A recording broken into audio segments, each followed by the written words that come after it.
روجی موسم میاشت په دې کې لږ نیک اعمال په ډېر اجر و ثواب باندې قبلي.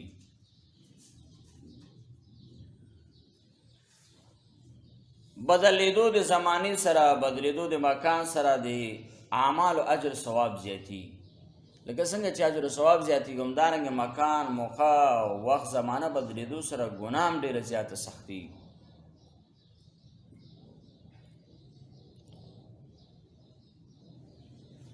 په روژه کې د ګناه کولو سزا د نورو میاشتو په نسبت سره ډېره ده، او دا د الله تعالی منلی شوی قانون ده. لکه څنګه چې د وخت او ځای په بدلېدو سره عبادت کې ثواب مطلب زیاتېږي، نو همدغه رنګې د وخت او ځای بدلېدلو سره ګناه سزا هم زیاتېږي. مثلا د ځای بدلېدلو سره څنګه په عبادت کې ثواب کې اجر کې فرق راځي او زیادت راځي. مثال په طور یو کس د ماسپښین لمونځ خپل کور کې کوي، ځان لی کوي، او دویم کس همدغه لمونځ ده د ماسپښین لمونځ په جومات کې کوي او یا په جمع سره کوي. مثلا دریم کس د همدغه د ماسپښین لمونځ په مسجد نبی صلی الله علیه وسلم کې کوي. مثلا یو څلورم کس همدغه د ماسپښین لمونځ په بیت الله شریف کې کوي. نو اوس د څلور واړو کسانو په دې څلورو مکانونو کې د یو قسم لمونځ عبادت اجر ثواب جدا ده. چا چې لمونځ په کور کې ځان له وکړي یو په یو ثواب یې شو. چې کله دا لمونځ مطلب دا چې د جومات کې شو، مطلب جمع سره شو، د هغه سړي نه اجر ثواب کې یو په اوښ باندې زیات شو چا په کور کې کړی. مکان بدلېدلو سره څه شی شو؟ اجر ثواب کې زیادت راغی. اوس دغه دریم کس چې د دغه لمونځ په مسجد نبوي صلی الله علیه وسلم کې وکړه، په نسبت د دې دواړو سره اجر ثواب کې زیات شو. ځکه پیغمبر علیه الصلاة والسلام فرمایي چې مسجد نبوي صلی الله علیه وسلم کې یو سړی لمونځ وکړي یو په 50 زره الله پاک دی قبلوي. همدارنګه یو بل کس د هغه د لمونځ د ماسپښین همدغه 4 رکعاته فرض دي د په حرم شریف کې وکړي، د اجر ثواب د دې ډول نه به زیات دی، یو په یو لږ باندې الله تعالی قبلوي. نو چې د ځای بدلېدلو سره ثواب کې ګوره فرق راځي او اجر کې مثال په طور فرق راځي زیاتېږي. نو بل مثال ښکاره، مثال په طور یو کس نور میاشتو کې فرایض کوي او نوافل کوي، او بل کس همدغه نوافل دي، همدغه فرایض منځونه دي، په رمضان کې همدغه فرایض او نوافل کوي. اگر که مثال په طور بغیر د رمضان همدغه ماسپښین لمونځ او همدغه نفلونه څه فرق پکې نشته ظاهرا، خو د وخت بدلېدو سره په ثواب کې ډېر فرق راځي. ځکه چې عامو میاشتو کې یو فرض لمونځ کولو سره همغه فرض ثواب میلاویږي، او په نفلو لمونځ کولو سره همغه نفل ثواب میلاویږي. لیکن په رمضان کې د یو فرض ادا کولو سره په بدل د اویو فرضونو ثوابونو باندې د هغه بنده مستحق ګرځېږي، او یو نفل لمونځ ادا کول په میاشت د رمضان کې د اجر ثواب د فرایض عمره د 2 رکعاتو مستحق ګرځېږي. همدارنګه بل مثال،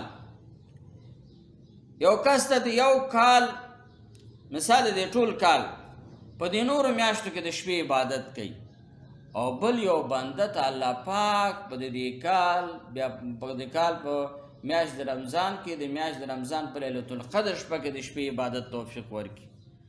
نو اگر چې په ظاهر باندې دواړو عبادتونه یو شی معلومیږي، لیکن د دواړو په ثواب کې ډېر زیات فرق ده.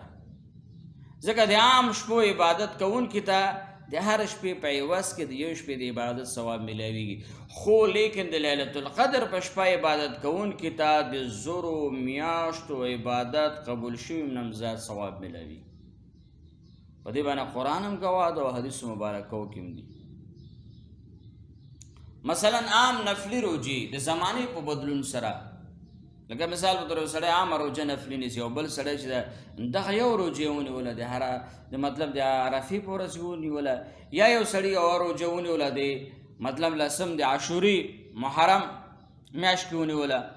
اوس که همدغه روژه مثال په طور نفلي هغه د یو اجر ثواب د نفلي چې مثال په طور په زمانه بدله شو د عرفې نور ثواب یې ډېر شو، یا دغه په نسبت د عامې روژې نفلي نه د عاشوري اجر ثواب د روژې ډېر زیات.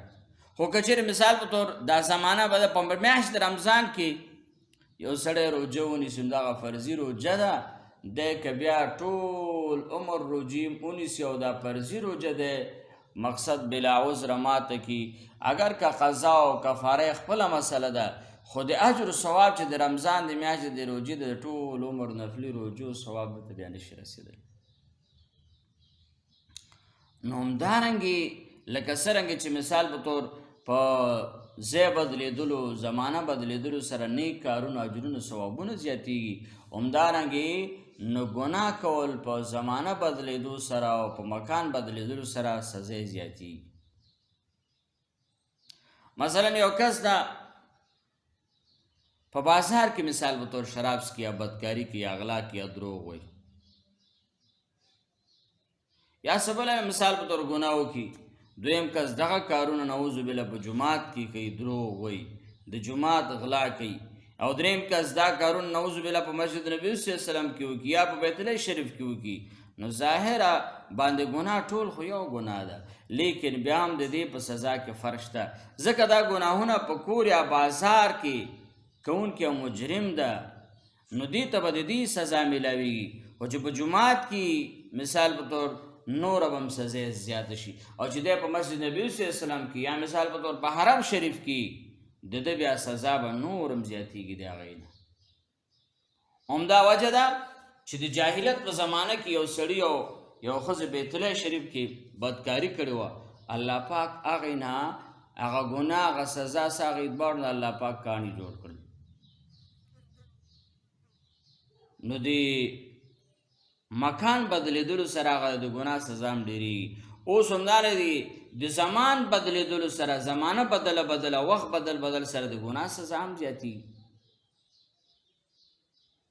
یو کس د مثال نورو میاشتو کې دروغ وایي، غیبت کوي، غلا کوي، دوکه کوي، او بل کس همدغه ګناهونه په رمضان المبارک کې کوي، نو په ظاهره باندې اگر چې دواړه ګناهونه یو رنګ دي، لیکن د سزا په اعتبار سره دواړو کې ډېر زیات فرق ده. د میاشت د رمضان د ګناه د غیبت د دروغو سزا ډېره سخته ده.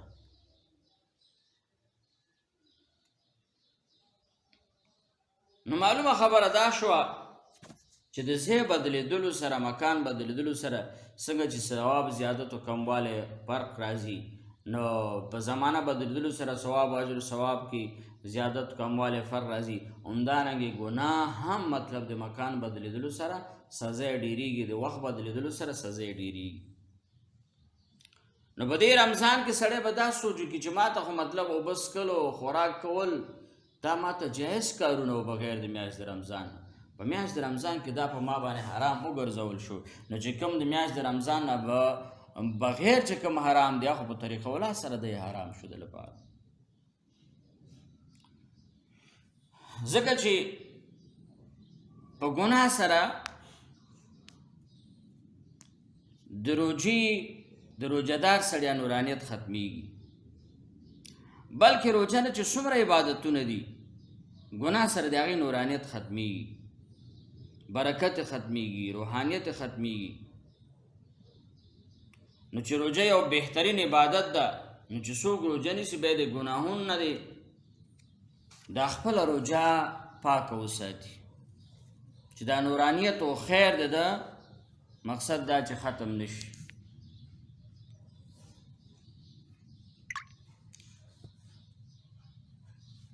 نو میاشت د رمضان کې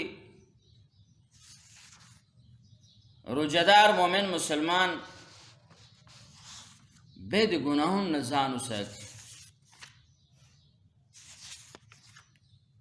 او د حدیثو مبارکو کې په میاشت د رمضان کې مقصد غیبت کول، دروغ ویل،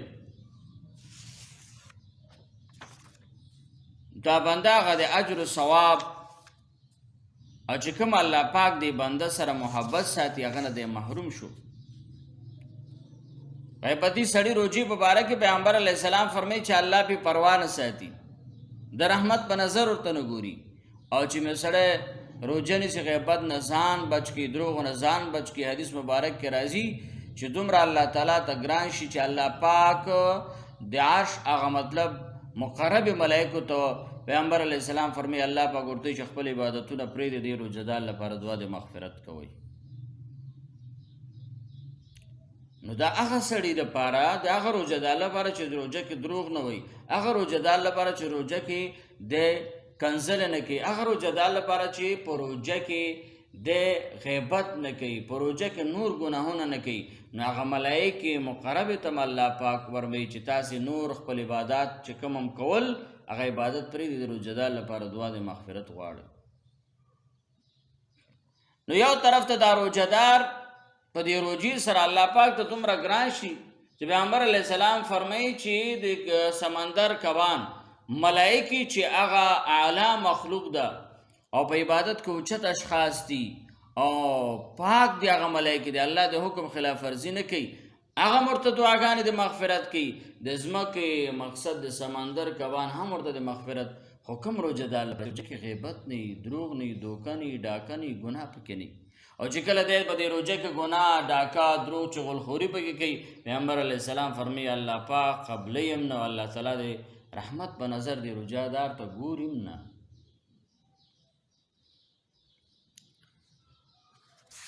نو روجه باید د ګناهونو نه بنده پاکه وساتي. ولې چې موږ مثال په طور د یو والدي یا د والد صاحب یا د استاذ یا د سپین ږیري مسافر دعا ته څومره خوشحالېږي. ځکه چې یو څوک درته دعا وکړي زړه دې مطمئن شي، زړه دې خوشحاله شي او مور پلار ته دعا وکړي. نو دا چې ته دومره حد ته په دې روجې سره دې مرتبې ته رسېږي چې دعا د مور پلار څه چې مقربه فرشتې جبرائیل، میکائیل، اسرافیل علیهم السلام، عزرائیل علیه السلام هغه تا لپاره دعا د مغفرت کوي. نو صله ته دا روجه د دې درجې نه هغه کوي چې د دې دعا څه چې تا پکې ګناه وکړه، غیبت دې وکړه، دروغ دې وکړه، چغلخوري دې وکړه، ته د دې دعا نه محروم شوي. بیا همدغه جبرائیل علیه السلام تا ته خیرې کوي. پیغمبر علیه السلام فرمایي جبرائیل علیه السلام راغی، خیرې وکړلې او داسې ویلې چې الله تعالی دې تباه و برباد کړي هغه مؤمن مسلمان چې دا میاشت د رمضان پې تیر شي او دې په الله تعالی ځان ونه بخي. نو پیغمبر علیه السلام فرمایي چې الله کومه دعا کړې د جبرائیل علیه السلام، یا الله دغه دعا قبول کړي، ما پې امین ویل. نو چې ته به دعا هغه کې روجه کې غیبت کوې نو ته د خیرو مستحق ګرځي. او چې مثال په تو روجه کې ته غیبت، دروغ، چغلخوري نه کوې، ته د ملایکو مقصد د دعا مستحق ګرځي. الله په قرآن کریم کې فرمایي چې یا ایها الذین آمنوا ادخلوا فی السلم کافه، اے مؤمنان تاسو په اسلام کې پورا داخل شئ. نو پورا داخلېدل دا چې اعمال ټول پوره کول یا د اعمالو ټول په ټوله لحاظ ساتل.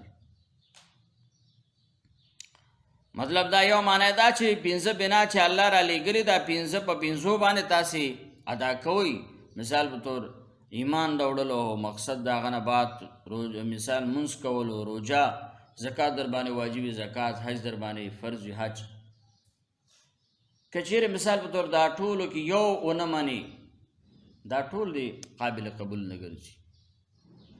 نو دا هغه بنیادونه د اسلام ټول منل او چې څومره تا باندې فرایض دي د څلورو بنیادونو چې ارکان د اسلام دی هغه در باندې لازم هغه ادا کول.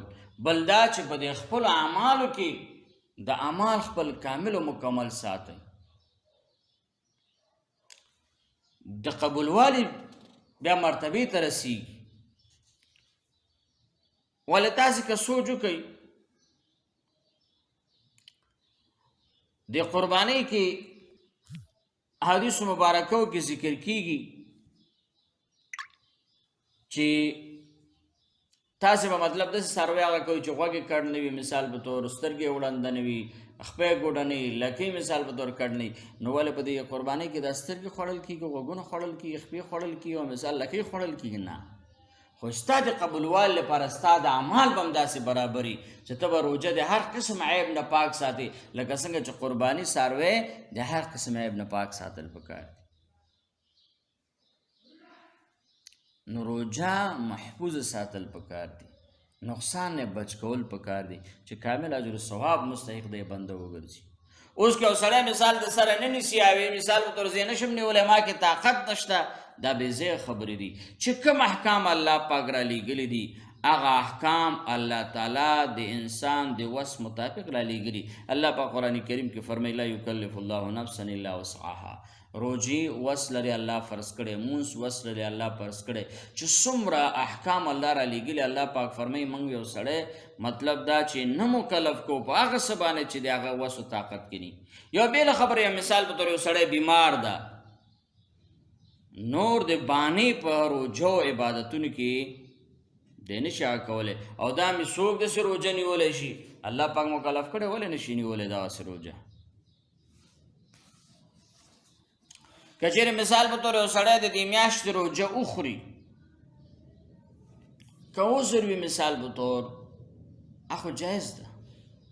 په حدیثو مبارکو کې قرآن عظیم شان په دې باندې ګواه ده چې د مرض د وجه نه روجه خوړل جایز ده. چې مثال په طور ډاکټر فیصلې دینداره ډاکټري یا یو زنانه مثال په طور ماشوم په خېټه کې د ډاکټر ورته وایي که چیرې ته روجه ونیسې تا کمزوري سره هغه ماشوم په خېټه کې اوبه کمیږي یا مثال په طور نور کمزوریانې راځي، دینداره ډاکټر ورته وایي علما وایي چې جایز ده چې دی وخوري بیا قضا راوړي. یا مثال په طور یو مرضعه یو والده د خپل ماشوم ته پی ورکوي او چې کله دا والده روجه نیسي نو هغه بچی مطلب هغه ته مور هغه پی نه برابریږي.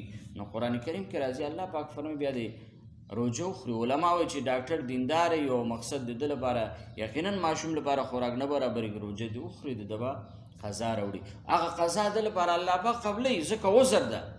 اما بغیر د عذر نه پیغمبر علیه السلام فرمایي چې یو بنده روجه وخوړله من افطر یوما من رمضان من غیر عذر ولا مرض لم یقضیه صیام دهر ان صامه. پیغمبر علیه السلام فرمایي چې بغیر د عذر او بغیر د مرض نه یو سړي روجه ماته کړه وي نه نیوله نو د دې په عوض کې که ټول عمر دا نفلي روجه ونیسي د دغه یو فرضي روجې هغه ثواب دی نشي پوره کولی. یعنې د میاشتې روجې دومره یو لوی اهمیت او اعظمیت ده چې بغیر د رخصت د سفر او د مرض و شرعي عذر نه بغیر مقصد تی ونه نیسي که ټول عمر ته نفلي روجه ونیسي د دې یو فرضي روجې ثواب و برکت نشي حاصلولی. اگر چې مثال په طور د دې چې روجې قضا راوړل یا کفاره ادا کول ذمه د فرضو نه فارغېږي خو هغه اجر و ثواب و برکت ته سړی نشي رسېدلی. او بل یو حدیث مبارک کې راځي عبدالله ابن مسعود د تومو روایت کې من افطر یوما من غیر رمضان من افطر یوما من رمضان من غیر رخصت لقی الله به و ان صام دهرا كله ان شاء غفر له و ان شاء عذبه. پیغمبر علیه الصلاة والسلام فرمایي چې د رمضان مبارک روجه بغیر د رخصت نه یو سړی ماته کی وی خوري یا وی نه نیسي د دې په عوض کې که ټول عمر دا روجه ونیسي بیا هم د دې فرضي روجې ثواب نشي حاصلولی. کله چې په ورځ قیامت کې الله ته مخ شي نو که الله وغواړي معافي کړي نو معاف او که الله وغواړي مطلب حساب به بیا ورته ورکړي. نو روجې میاشت نیول روجه لازما داسه ګران او په موږ باندې بوج نه بلکې زموږ مقصد دا بدلونه دلته قبلوي او بیا چې روجه موږ نیسو دا به کامل مکمل صفاتو باندې برابر د غیبت نه بې ساتو د درو. اگر که روجه ظاهرا پې نه ماتېږي د خیر او برکت د انسان نه ځي نو روجو کې د غیبت نه ځان ساتل پکار دي، د دروغو نه ځان ساتل پکار. لکه څنګه چې روجه مثال د رواو څیزونه زموږ روجه ده د نارینهو نه په طریقه اولا سره به د ځان ساتو. الله دې په دې خبر موږ ته د عمل کولو توفیق را نصیب